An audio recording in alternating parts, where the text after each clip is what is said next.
Баршаңызға қайырлы күн, Бауырсақ ТВ каналына қош келдіңіз. Бүгін ерекше дәмді, екі ғана көкөністен әзірленетін қысқыға салат әзірлейтін боламыз. Каналымыздан алыстамай, видеоны соңына дейін көріңіз.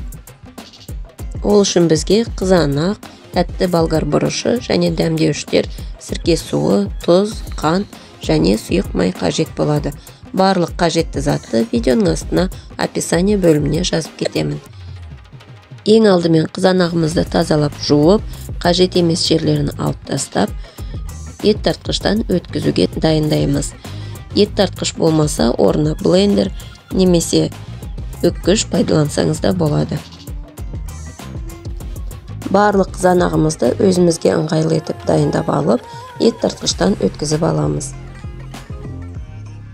Ең оңай әрі дәмді жасалатын салаттардың бірі.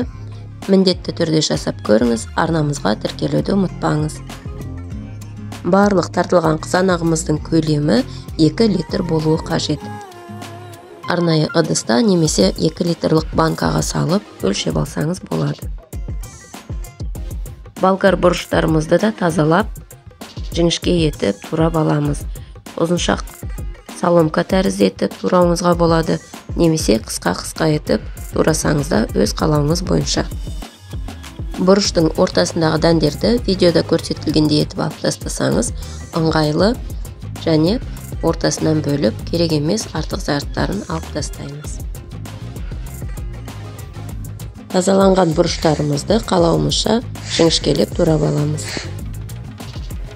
Тым ұсақ, тым жіңішке туралып кетпеу қажет, себебі пісіп кетсе, езіліп, салатта дәмі білінбей қалады. Үлкенірек ыдысқа тартылған қызанағымызды құйып аламыз. Тартылған қызанағымыздың көлемі 2 литр болуы қажет. Үстінен 1 ас қасық тұз, 1 стақан қант, 1 стақан сұйық май құямыз. Өзіңіз қалауыңызша дәміне қарай бұл заттарды азайтып немесе көбейтсеңіз болады. Отымызға қойып, барлығын бірге араластырып аламыз. Қызанағымыздың қайнағанын күтеміз. Тағы да бір рет араластырып алып, үстінен туралған тәтті бұрышымызды салатын боламыз. 2-2,5 килограмм туралған тәтті бұрышымызды салып аламыз да, барлығын бірге араластырып, қайнағанын күтеміз. Арнамызға тіркеліп, қоңырауды басып қойыңыз, лайк басып, комментарий қалдыруды ұмытпаңыз. Барлығы бірге қайнаған сәтінде 1 ас қасық сірке суын қосамыз. Барлығын дұрыстап араластырып алып, тағы да 10-15 минут қайнатамыз.